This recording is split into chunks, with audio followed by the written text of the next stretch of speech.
I mean, that's a bit much. Well, it equaled out. Well, look at what happened in the main. Yeah, your second fast qualifier ended up winning. Oh, no. Yeah, he was. Yeah. John Gardner. And turned to 16.3 in the main. Wow. 16.335. That's moving pretty good at Sunset in a 4-cylinder car. I'm shocked by that, actually. That's pretty quick. Yeah. Yeah. And that was 9 laps in. He turned his best lap on lap number 9. And something must have happened to Tyler because, I mean, he 5 laps down. Oh, he was the fastest. 16.111. He almost hit the 15-second bracket. Oh, my gosh. That's moving. That's flying for a 4-cylinder. That's moving. It is. That's they must have some moisture in the track up there. That track, dude. That track is Sunset in particular is a perfect track for 4Bs. It's small enough. It's fast enough. Right. You keep up the momentum. Mm-hmm. I mean, I always thought it would be a good 4B street stock track. It's a great 4B street stocks. I mean, you watch the modifieds there in the late models, and it's not bad. It's tight. It is too. It's so tight, and those cars are so big too. I mean, they're modifieds and late models are big race cars. Right. And you get them going, it's hard to go 3 wide. I mean, they do it. Well, yeah, they do it. They do it, but it's tough. You don't have a whole lot of room to race, and you better have your setup nailed and be on your A game to win there, because it's like, kind of like going, if you're going NASCAR, it's kind of like going to Martinsville. Yeah. Yep, absolutely. That's what it would be comparable Push, crowd, to. shove, get it done. Absolutely. Yep. Well, look what happened with the pure stocks too. I mean, they qualified in at a 15.856 set by the 8 car. Tanner Crowley, yep. And Danny O'Neill Jr. second. I mean, there's some, and that's a 6/10. Travis Pitch 4th fast. I mean, Kendall Lee 7th. I mean, 111. he's look at that, Brookshire. Yep. Old Larry's running the 111. Wonder who his favorite racer is. Yeah. So I just got Chris Frisbee just hit us up here on the Swears Trucking chat line. Langen's car is actually a factory-built car. That's actually a medieval chassis. Oh, it is? Yeah. I was told they built that car, but I'm going to trust Chris because he's from that area and he knows those guys pretty well. But that is a beautiful race car. Well, it looks nice. Did you see the pictures they posted? Yeah. Pictures, the car looks good. Really nice. So, I mean, it's right there in that same level as Gentry and the car that Brewster had at Willamette last year. Yeah. Another really good race car. That car is going to be done pretty soon, I imagine. I'm surprised we haven't seen it yet. I saw it getting a body put on it. Okay. From West Sayre, I believe. Oh, that's going to be a good-looking car. Yes, West does real good bodies. West does real good street stocks, period. I mean, if you're going to go street stock racing and you want someone to build you a good car, he's one of the top 2 or 3 guys you go to, period. I mean, his craftsmanship and what he does is pretty dang good. Him and Mike Graham, Yep. Perfection Automotive, do a lot of street stocks as well. They do.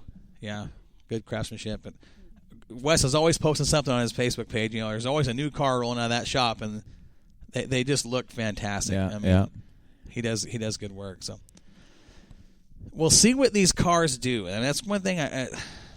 It's going to change the class. It is, and I don't know if it's changing it for the better. What are you talking about? Pure stock? I'm talking about the medieval chassis, these factory cars coming out as street stocks. Well, the rules are starting to bend a little bit. They're starting to, before no weight jacks were allowed on street stocks. Right. Now you can have weight jacks.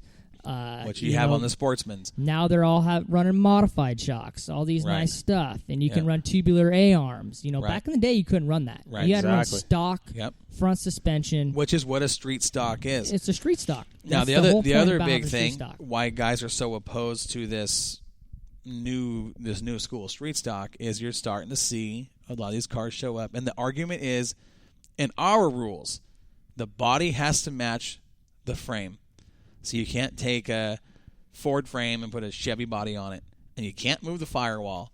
And we're seeing that stuff happen, and it's creating some turmoil. It is. But that comes along the point with people trying to stretch the rules. You're absolutely right. Trying to get the advantage. Unless somebody does something about it, it's going to keep going. You're right. You're absolutely right. Until someone says, you know what, this is it, done, here's the rules. If your car doesn't conform, you're not going to race. You got to go one way or the other. Yeah, and I saw some conversations on Facebook about that this past week. How the track needs the car count, so things get overlooked, and they let things fly to try to keep everybody happy, and get more car count, which draws a bigger crowd, et cetera, et cetera. But I think you're going to have more cars knowing everybody's on a level playing field. When you know that, I mean, if you're one of those guys that's running a 76 Nova with stock control arms and you're a little heavier than everybody else, do you want to run? You want to roll in and run with someone in a let's tube just say chassis? Yeah. Well, I mean, if that's what you can afford to do, you're right. That's what like we were talking about. It's what street stock is, right? But I mean, everything changes, dude. That's the thing. That's the thing. We're in that transition period now. Oh, that's a good one, Joel. That's a good looking street stock right now. That is, isn't it? It looks like it's like an old Bobby Allison car. Exactly. Yeah, that's a yeah. That Mike Bedker. But I think, it does. I mean, you're right, Joey. We're at that transition period in that division where things are going to change, and you're going to start seeing. I think you even look. You go to Bakersfield and watch what they call the hobby stock. Their hobby stocks are even more advanced than our street stocks. Those are the ones with the kind of like late model bodies, right? And that's the direction we're heading. Sheet metal bodies is going towards an IMCA hobby stock from what a traditional street stock was. You're right. I mean, with the addition of the G6, I shouldn't say the addition, with the tire rule being equal between all three of the SRAM tracks being on G60s now, we're moving more towards an IMCA hobby stock, and I'm wondering if we're going to get there eventually with that class. So what do you do with all those cars that aren't that? Now what do? You have to make another class. You go to St. Helens. I don't know. St. Helens is in Madras. It is changing a lot, and I don't know if it's for good or for the bad. It's bringing out pocketbooks. I don't like it. At the end of the day. I don't like seeing it like you or any other person involved in racing. Honest. The cost, the cost of is skyrocketing, and it's going to penalize, unfortunately, because some guys can't afford to go do that. Now, the guys that can, that's great. But I think it's either going to split the cars into two different divisions, or it's going to eliminate a division altogether. Yeah. It's getting to that point, Corey. It is. And it's, that's supposed to be the entry level for stock car racing.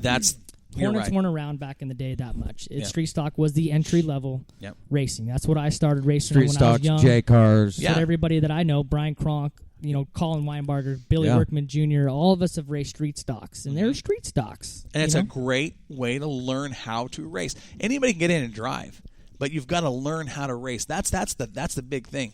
When you get a kid, you take a kid, even say your first race car you had $12,000 in it. That's a lot of money for your first race car when you can go out and build one for $2,500 and go run with everybody else in a $2,500 race car and have just as much fun. You know what I mean? Yeah, absolutely. So it's I can see both sides. I understand guys want to be competitive. They want to run fast. They want to have that cool stuff. But they're spending so much money on these new cars. Step up to the next level. That's exactly what I was going to say. If you want to spend that kind of money, step up. Joey, I'm with you 100%. I agree. I am absolutely in agreement with that. If you want to spend that kind of money to race, go step up and run the class up ahead of you. Go run with better competition, driver and equipment-wise, instead of building a car. And I'm not slamming anybody. I'm just saying don't go build a $10,000 car to run against cars worth $2,500 that just can't compete with you. To me, it doesn't make sense. Yeah, that takes all the fun out of it. I mean, now, do I think they're great race cars? Hell yes, I do. Well, yeah. Do I think they're cool to watch? Absolutely. I mean, that Brad Gentry car and the Brewster car and Langen's car and all these new cars we're seeing, they're so much fun to watch because, I mean, they get it. They're moving. And they work crazy good. They do. When you see a street stock get on the right front like a dirt late model and get on the right rear coming off the corner like a dirt late model or modified, you know things are changing. And they look like they're fun. I would love to race a street stock again. I'm not going to lie. I'd love to get in one of those cars and try. Yeah. That'd be a lot of fun. Yeah. But at the same time, it's frustrating to kind of watch that against, a guy in an old Camaro that's got a 355 and stock suspension. It should be two different classes. I agree. Like what Sunset does with a street stock class and a pure stock class. Yep. Right. Pure stocks. Yep.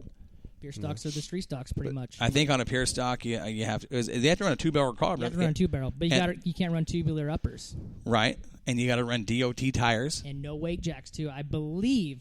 I'm not 100% sure on that. Yeah, I think you're right. I think that's pretty consensus. sure you're right. Well, and Todd Miller, that's on the Swears Trucking chat line. Todd Miller hits us up, and he makes a very valid point. $1,000 to win 8 times a year brings out the checkbook. Yeah. They pay more than late models do. Street stocks are getting up there, man. Isn't it crazy? It's not fair, I tell you what. It's an unfair Northwest rule. Well, we have the hot pit segment coming up. Joey, you can get on that too. Oh gosh, it is crazy to see what these street stocks are racing for now. I could not believe what I watched at the Iron Giant last year. that was a great race. That was So a race fun. that people are still talking. The finish of that, I mean, you couldn't script that. Well, just don't talk to David about that. Oh yeah. And I'll tell you, when I did the Victory Lane interview, he pulled up. Yeah. I didn't even mention it. Hey man, how's it going? Pretty good.